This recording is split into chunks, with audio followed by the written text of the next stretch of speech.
होती हैं, उसी समय एक पेड़ से एक चील का अंडा जमीन पर आकर गिर जाता है और वे पानी में बहकर आगे निकल जाता है। अगले दिन बारिशें भी रुक जाती हैं और वे अंडा पानी में बहते बहते एक पेड़ के पास आकर रुक जाता है। वहीं से एक सोनू चिड़िया भी गुजर रही होती है। सोनू चिड़िया की नजर उसी अंडे पर पड़ती है, तो सोनू चिड़िया फौरन उस बड़े से अंडे के पास आती है। अरे, ये अंडा किस पक्षी का है? ये अंडा तो काफी ही बड़ा है। शायद ये चील का है, परंतु ये कितना बड़ा है। क्यों ना मैं इसे अपना ही अंडा बना लूं। अगर मैं इस अंडे को यहीं पर छोड़कर चली गई, तो कोई दुष्ट उल्लू इस अंडे को तोड़कर पी जाएगा। Please subscribe, like and press the bell icon. इससे बेहतर तो इस अंडे को मैं अपने साथ ही ले जाती हूँ। यह कहकर सोनू चिड़िया भी बड़ा सा अंडा अपने पंजों में पकड़कर अपने साथ ले जाती है। सोनू चिड़िया अपने 2 अंडों के साथ चील का बड़ा सा अंडा भी रख देती है। कुछ दिनों के बाद इन तीनों अंडों में से 3 बच्चे निकलते हैं। एक चिड़ा, दूसरी चिड़िया और तीसरा एक चील का बच्चा होता है। सोनू चिड़िया ने चिड़िया का नाम मीनू चिड़िया रखा था और चिड़े का नाम मानो चिड़ा रखा था, और तो और उस चील के बच्चे का नाम बबलू चील रखा था। अरे वाह भाई, मेरे तीनों ही बच्चे कितने ही सुंदर हैं। मेरे प्यारे बच्चों, तुम तीनों को बहुत भूख लग रही होगी। मैं तुम तीनों को अभी भोजन खिलाती हूँ। फिर सोनू चिड़िया भोजन लेने के लिए चली जाती है। अरे भाई सोनू चिड़िया, मैंने सुना है कि तुम एक चील के बच्चे को पाल रही हो। चीलें तो हमारी दुश्मन होती हैं। भला चील के बच्चे को पालकर तुम्हें क्या मिलेगा? वे बबलू चील बहुत मासूम है। मैं अब इसे अकेला नहीं छोड़ सकती हूँ। अब मैंने सोच लिया है कि मैं बबलू चील को पाल पोस कर बड़ा कर लूंगी। कुछ दिनों के बाद अब वे बच्चे थोड़े बड़े हो जाते हैं और अब उन तीनों को उड़ना भी आ जाता है। और अब यही सोनू चिड़िया की तबीयत भी काफी ज्यादा खराब रहती थी। एक दिन की बात है, एक दिन सोनू चिड़िया मीनू चिड़िया से कहती है, मेरी बेटी मीनू चिड़िया, मुझे तुम्हें एक बात बतानी है। वो जो तुम्हारा भाई बबलू है, वो मेरा बेटा नहीं, बल्कि वे तो एक चील का बेटा है। मम्मा, आप ये क्या कह रही हो? आपने इतनी बड़ी बात बबलू चील से क्यों छुपाई है? वैसे भी बचपन से ही मुझे बबलू चील हमसे कुछ अलग लगता था। मीनू चिड़िया, तुम मानो चिड़े और बबलू चील से बड़ी हो, इसीलिए मैंने तुम्हें ये बात बता दी, क्योंकि मुझे लगता है कि अब मेरा आखिरी समय आने ही वाला है। मीनू चिड़िया, तुम बबलू चील को इसकी सच्चाई कभी भी मत बताना, वरना बबलू चील तुम्हें और मानो चिड़े को छोड़कर चला जाएगा। बस इतना कहते ही सोनू चिड़िया उसी समय मर जाती है। मीनू चिड़िया अपनी मम्मा की मौत पर काफी ज्यादा दुखी हो जाती है। मम्मा, मैं आपकी आखिरी ख्वाहिश जरूर पूरी करूंगी और बबलू चील को हमेशा हमारा भाई बनाकर रखूंगी। अगले दिन मानो चिड़ा और बबलू चील आसमान में उड़ रहे होते हैं कि उन्हें सामने एक चील उड़ती हुई दिखती है। अरे मानो चिड़े, ये इतना बड़ा पक्षी कौन है? इसको तो मैं पहली बार देख रहा हूँ। अरे बबलू, ये तो बहुत ताकतवर चील है जो बहुत ऊंचा उड़ सकती है, परंतु तुम बिल्कुल इस ताकतवर चील जैसे क्यों लग रहे हो? नहीं नहीं, मैं भला इस ताकतवर चील जैसा क्यों लगूंगा? मैं तो एक चिड़िया का बच्चा हूँ ना।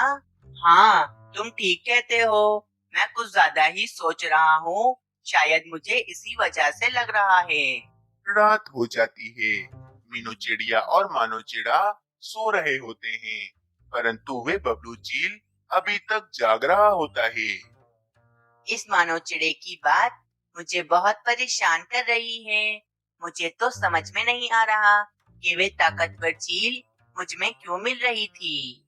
कहीं वे मानो चिड़ा ठीक तो नहीं कह रहा था ना कि मैं वाकई एक चील में मिलता हूँ। परंतु ऐसा कैसे हो सकता है? मैं तो एक चिड़िया का बच्चा हूँ, परंतु मैंने तो आज तक अपने आप को कभी देखा ही नहीं है कि मैं कैसा दिखता हूँ। जब मैं छोटा था तो मेरी मम्मा ने मुझे बताया था कि मुझे अपने आप को कभी भी देखना हो तो मैं पानी के पास चला जाऊं। मैं अपने आप को आसानी से देख सकता हूँ। मैं कल सुबह होते ही अपने जंगल के पास वाली नदी के पास चला जाऊंगा। ये कहकर बबलू चील भी आराम से सो जाता है। अगली सुबह हो जाती है। बबलू चील फौरन एक तालाब के पास आ जाता है और इस तालाब के पानी में अपने आप को देखने लगता है और कहता है, अरे, उस मानो चिड़े की बात एकदम ठीक थी। मैं तो उस ताकतवर चील में ही मिल रहा हूँ। कहीं ऐसा तो नहीं कि मैं एक चील का ही बच्चा हूँ। हाँ, अब मैं समझ गया हूँ। इन सब पक्षियों ने मुझसे मेरी सच्चाई छुपाकर मुझे धोखा दिया है। मैं सच में एक चील का ही बच्चा हूँ। और फिर गुस्से में बबलू चील मीनू चिड़िया और मानो चिड़े के पास चला जाता है। मीनू चिड़िया मानो चिड़े, तुम दोनों ने मुझे धोखा दिया है। इतने सालों से मुझसे मेरी सच्चाई छुपा कर रखी कि मैं एक चिड़िया का बच्चा नहीं बल्कि मैं एक चील का बच्चा हूँ। नहीं नहीं मेरे भाई, मेरी बात सुनो। अब मुझे कोई बात नहीं सुननी। मीनू चिड़िया, आज से तुम दोनों मेरे भाई बहन नहीं हो।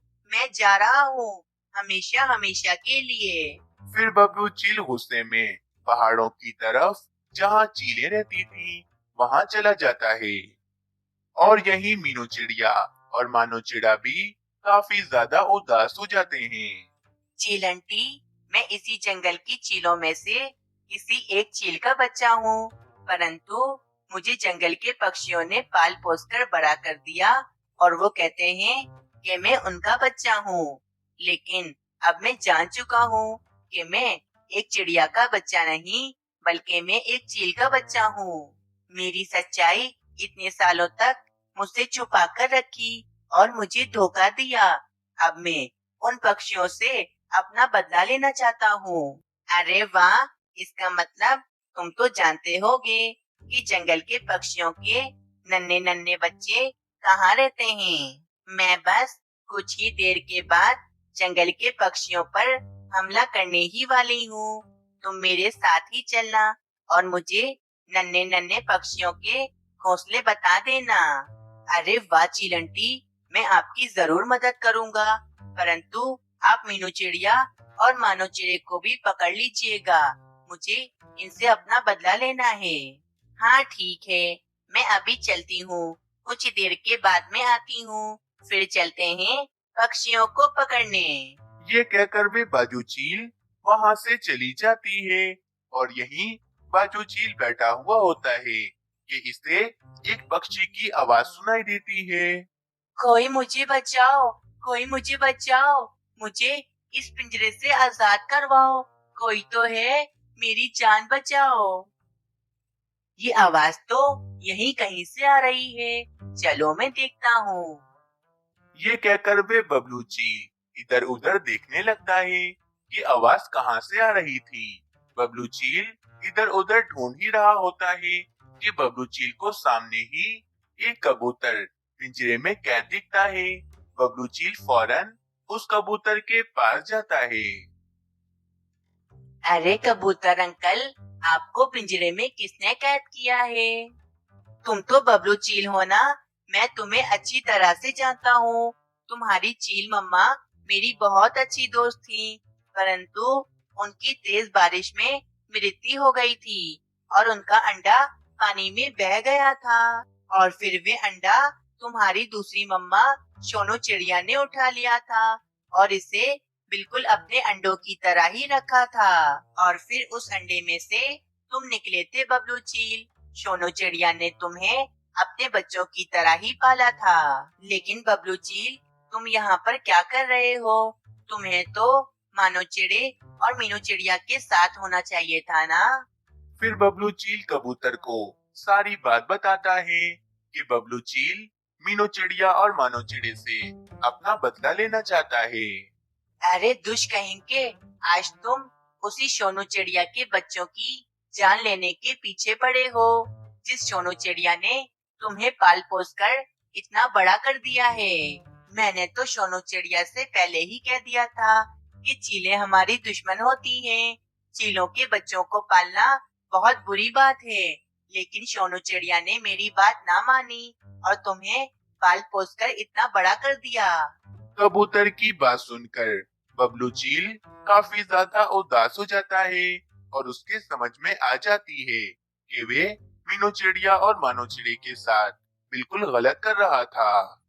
बबलू चील, मुझे तो इन दुष्ट चीलों ने कैद किया हुआ है और आज शाम को ये चीलें मुझे मारकर खाने वाली हैं।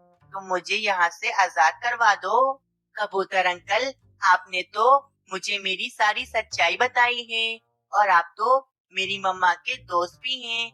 आपकी मदद करना तो मेरा फर्ज बनता है। और फिर बबलू चील उस कबूतर को आजाद करवा के अपने जंगल की तरफ ले जाता है। बबलू चील फौरन मीनू चिड़िया के पास आता है और मीनू चिड़िया से कहता है, मीनू चिड़िया जल्दी करो, इस जंगल में चीलें हमला करने वाली हैं। तुम सभी पक्षियों को लेकर इस जंगल से दूर चली जाओ। बबलू चील की बात सुनकर मीनू चिड़िया जल्दी जल्दी सभी पक्षियों को जमा करके जंगल से दूर ले जाती है। कुछ ही देर के बाद बाजू चील जंगल पर हमला करने के लिए आ जाती है। चील के बच्चे, ये जंगल के सारे पक्षी कहाँ चले गए? यहाँ पर तो कोई भी पक्षी दिखाई नहीं दे रहा है। चील आंटी, शायद जंगल के पक्षियों को किसी ने पहले से ही खबर कर दी होगी कि जंगल पर हमला होने वाला है, इसीलिए सब पक्षी जंगल छोड़कर भाग गए हैं। ये बात सुनकर बाजू चील गुस्सा होकर वापस पहाड़ों की तरफ चली जाती है। कुछ ही देर के बाद सारे पक्षी वापस अपने जंगल में आ जाते हैं। मेरी बहन मीनू चिड़िया, मेरे भाई मानो चिड़े, मुझे माफ कर दो, परंतु अब हम हमेशा साथ रहेंगे। इस कहानी से हमें ये सीख मिलती है कि हमें कभी भी किसी का एहसान नहीं भूलना चाहिए। चिड़िया और कालू कौवा पास पास ही रहते थे। बस फर्क इतना था कि मीनू चिड़िया अपने एक बड़े से घर में रहती थी और कालू कौवा अपने एक छोटे से घोंसले में रहता था। कालू कौवे का भी बहुत ही मन था कि कालू कौवा भी मीनू चिड़िया की तरह एक बहुत ही बड़ा सा घर बनाए, लेकिन कालू कौवा बहुत ही ज्यादा आलसी था। इस टूटे फूटे घोंसले में रह रहकर मैं बहुत ही ज्यादा तंग आ चुका हूँ। ये कांटों का बना हुआ है, ये कांटे हर समय मुझे चुभते ही रहते हैं, लेकिन मैं इतना आलसी हूँ कि मैं मीनू चिड़िया की तरह अपना एक बड़ा सा घर भी तो नहीं बना सकता हूँ। मीनू चिड़ी, क्या बात है? आज तुम मुझे इतने उदास क्यों दिखाई दे रहे हो? आखिर क्या बात है? मम्मा, कल मेरे दोस्तों से लड़ाई हो गई थी। अब मैं अपने दोस्तों के साथ कभी भी खेलने नहीं जाऊंगा। बस इसी वजह से मैं बहुत ही ज्यादा उदास हूँ। मानो चिड़ी, तुम्हारे दोस्त बहुत अच्छे हैं। वे ज्यादा दिन तुमसे दूर नहीं रह सकते हैं। वे देखना, तुम्हें बुलाने के लिए जरूर आएंगे। हाँ मम्मा, मुझे भी ऐसा ही लगता है कि मेरे दोस्त मुझसे ज्यादा दिन दूर नहीं रहेंगे और वे मुझे बुलाने के लिए जरूर आएंगे। माँ बेटा ऐसे बातें कर रहे थे कि वहाँ पर एक बुलबुल आ जाती है। वे बुलबुल मीनू चिड़िया से कहती है, मीनू चिड़िया, दूसरे जंगल में जो तुम्हारी बहन कोमल चिड़िया रहती है, उसकी काफी ज्यादा तबीयत खराब है, इसीलिए वे तुम्हें बुला रही है। अच्छा बुलबुल, कोमल चिड़िया को क्या हो गया? अचानक उसकी तबीयत कैसे खराब हो गई? मुझे उसे देखने के लिए जाना पड़ेगा। हाँ मीनू चिड़िया, तुम जल्द से जल्द अपनी बहन कोमल चिड़िया के पास चली जाओ, उसकी तबीयत बहुत ज्यादा खराब है। इतना कहकर वे बुलबुल वहाँ से चली जाती है। बाप रे, ये क्या हो गया? अचानक कोमल चिड़िया की तबीयत इतनी खराब कैसे हो गई? मुझे उसे देखने के लिए तो जाना ही पड़ेगा, लेकिन मैं कैसे जाऊं? मेरा मानो चिड़ा तो ज्यादा दूर उड़ नहीं सकता है, वे अभी काफी ज्यादा छोटा है और मैं मानो चिड़े को अकेले घर में भी छोड़कर नहीं जा सकती हूँ। अब मैं क्या करूँ? हाँ, मैं एक काम करती हूँ। मैं कालू कौवे के पास जाती हूँ और कालू कौवे से कहती हूँ कि आज पूरे दिन कालू कौवा मेरे ही घर में रहे और मानो चिड़े का ध्यान रखे। मानो चिड़े, तुम यहीं बैठना, मैं अभी कालू कौवे के पास जा रही हूँ। अभी थोड़ी देर में वापस आ जाऊंगी। फिर वह मीनू चिड़िया कालू कौवे के पास चली जाती है। वाह वाह मीनू चिड़िया, आज तुम अपने इतने बड़े घर को छोड़कर मेरे ये कांटों से बने घोंसले में क्यों आई हो? सब खैरियत तो है ना? नहीं कालू कौवे, कुछ खैरियत नहीं है। दूसरे जंगल में जो मेरी बहन कोमल चिड़िया रहती है, उसकी तबीयत काफी ज्यादा खराब हो गई है। इसीलिए मुझे अपनी बहन की खबर लेने के लिए दूसरे जंगल जाना पड़ेगा। तो मीनू चिड़िया, तुम क्या मुझसे इजाजत लेने आई हो? ठीक है मीनू चिड़िया, मेरी तरफ से पूरी इजाजत है। जाओ, तुम जाकर अपनी बहन को देख आओ। कालू कौवे, मैं तुमसे इजाजत क्यों लूंगी भला? मैं तो तुमसे ये कहने आई हूँ कि मानो चिड़ा अभी बहुत छोटा है, वे दूसरे जंगल नहीं जा सकता है और मैं उसे घर में अकेले भी छोड़कर नहीं जा सकती हूँ। इसीलिए कालू कौवे, आज के पूरे दिन तुम मेरे ही घर में रहो और मानो चिड़े का ध्यान रखना। वाह भाई, मीनू चिड़िया ने क्या बात कह दी। आज के पूरे दिन मैं मीनू चिड़िया के घर में रहूंगा। मैं हाँ कह देता हूँ मीनू चिड़िया को। हाँ हाँ मीनू चिड़िया, मैं आज के पूरे दिन तुम्हारे घर में रहूंगा और मानो चिड़े का ध्यान रखूंगा। तुम तो मेरी पड़ोसी हो और पड़ोसियों की मदद करना तो मेरा फर्ज है। तुम्हारा बहुत बहुत शुक्रिया कालू कौवे। चलो, अब तुम मेरे घर में चले जाओ, मैं अपनी बहन के पास दूसरे जंगल जा रही हूँ। फिर यह कहकर वे मीनू चिड़िया अपनी बहन कोमल चिड़िया के पास चली जाती है और वे कालू कौवा मीनू चिड़िया के घर में आ जाता है और मीनू चिड़िया के नरम नरम घोंसले में बैठ जाता है। वाह वाह, मीनू चिड़िया का घोंसला कितना नरम है। मैं जिंदगी में आज पहली बार इतने नरम घोंसले में बैठ रहा हूँ। और देखो तो मीनू चिड़िया के घर में कितना सारा भोजन भी है। चलो, मैं ये सारा भोजन खाकर खूब मजे से सो जाता हूँ।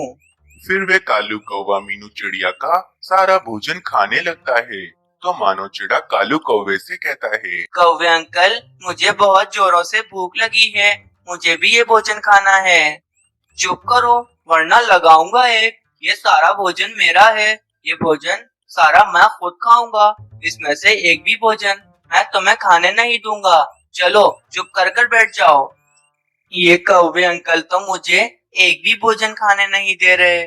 मुझे कितनी भूख लग रही है, अब मैं क्या करूँगा? फिर वे कालू कौवा मीनू चिड़िया का सारा भोजन खाकर मीनू चिड़िया के घोंसले में सो जाता है। कौवे अंकल तो सो गए, मुझे बहुत भूख लग रही है। चलो, मैं घर से बाहर जाता हूँ और कहीं से भोजन ढूंढकर खा लेता हूँ। फिर वे मानो चिड़ा घर के बाहर की तरफ चला जाता है।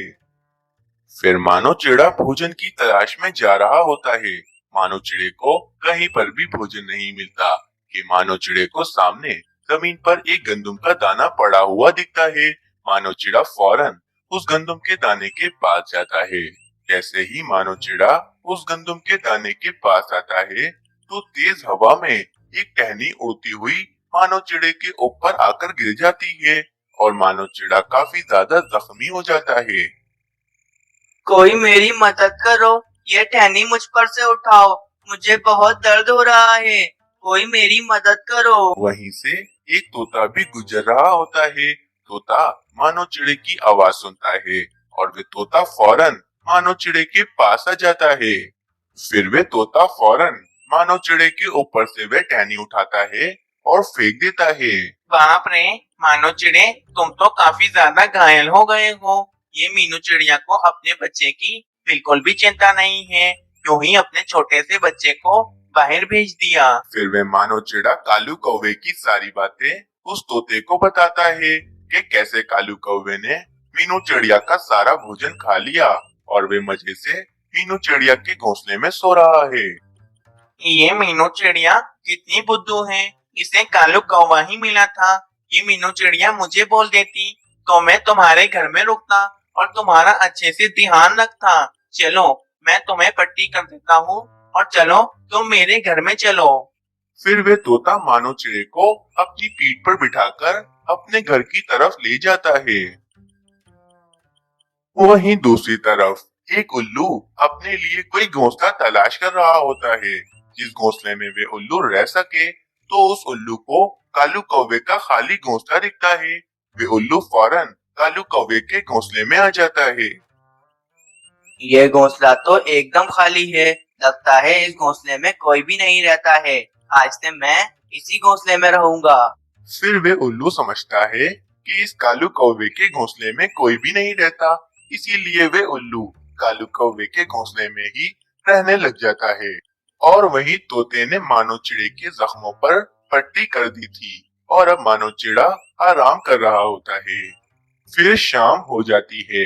मीनू चिड़िया वापस अपने जंगल में आ जाती है। मीनू चिड़िया अपने घर के बाहर आती है और अपने घर का दरवाजा बजाती है।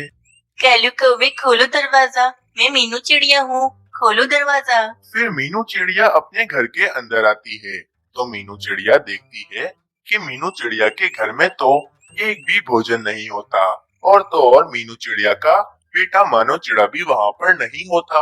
ये देखकर मीनू चिड़िया काफी ज्यादा परेशान हो जाती है। कालू कौवे, मानो चिड़ा कहाँ है? और ये क्या, घर में तो एक भी भोजन नहीं है, सारा भोजन लगता है तुम खा गए हो। मीनू चिड़िया, तुम्हें तो पता है ना कि मुझे भोजन खाकर बहुत ही जल्दी नींद आ जाती है। बस जरा सी नींद आ गई थी मुझे। ना जाने मानो चिड़ा कहाँ चला गया है। कालू कौवे, मैं ही बुद्धू थी जो मैंने तुम्हें मानो चिड़े का ध्यान रखने के लिए अपने घर में बुलाया। इससे बेहतर तो मानो चिड़ा अकेले ही घर में रह लेता। मीनू चिड़िया काफी ज्यादा परेशान होती है कि वहाँ पर तोता मानो चिड़े को लेकर मीनू चिड़िया के घर में आ जाता है। मेरा बेटा, तुम कहाँ चली गई थी? मैं कितनी परेशान हो गई थी, तुम कहाँ चले गए थे? और बेटा, ये तुम्हारे सर पर चोट कैसे आ गई? हाय रे, ये सब क्या हो गया तुम्हारे साथ? मम्मा, मुझे बहुत जोरों से भूख लग रही थी। कौवे अंकल ने मुझे एक भोजन का दाना भी खाने नहीं दिया और सारा भोजन ये कौवे अंकल खुद खा गए। इसीलिए मुझे भोजन ढूंढने के लिए बाहर जाना पड़ा। जब मैं बाहर भोजन ढूंढ रहा था तो अचानक एक बड़ी सी टहनी आकर मुझ पर गिर गई और मेरे सर पर चोट लग गई। वो तो अच्छा हुआ कि तोते अंकल वहाँ पर आ गए और तोते अंकल ने मेरे सर पर पट्टी कर दी। तोते, तुम्हारा तो बहुत बहुत शुक्रिया कि तुमने मानो चिड़े का इतने अच्छे से ध्यान रखा, वरना ये कालू कौवा तो मेरा सारा भोजन खाकर मेरे ही घोंसले में आराम से सो रहा था। मीनू चिड़िया, अगर तुम्हें दूसरे जंगल जाना भी था तो तुम मुझे कह देती, मैं तुम्हारे घर पर आ जाता और तुम्हारे बेटे का ध्यान रखता। तुम्हें इस कालू कौवे को बुलाने की क्या जरूरत थी? बस तोते, मैंने इस कालू कौवे को अपना पड़ोसी समझकर इस पर भरोसा किया, लेकिन इस कालू कौवे ने तो मेरा भरोसा तोड़ दिया। चलो कालू कौवे, मेरे घर से निकल जाओ और कभी भी दोबारा मेरे घर में मत आना। फिर वे कालू कौवा शर्मिंदा होकर वहाँ से चला जाता है। कालू कौवा जब अपने घोंसले में आता है तो कालू कौवा क्या देखता है कि उसके घोंसले में तो एक उल्लू बैठा हुआ होता है। उल्लू भाई, तुम मेरे घोंसले में क्या कर रहे हो? ये घोंसला मेरा है, चलो मेरे घोंसले से निकल जाओ। कौवे, ये घोंसला अब मेरा हो चुका है, इसीलिए तुम यहाँ से चले जाओ। मैं इस घोंसले से कहीं पर भी नहीं जाऊंगा। अरे, ये क्या दादागिरी है? मैंने तुमसे एक बार कहा ना, चलो मेरे घोंसले से निकल जाओ वरना लगाऊंगा एक। क्या बोला कौवे? तू मुझे एक लगाएगा? अभी मैं तुझे बताता हूँ। फिर उस उल्लू को काफी ज्यादा गुस्सा आ जाता है और वे उल्लू कालू कौवे को बहुत मारता है।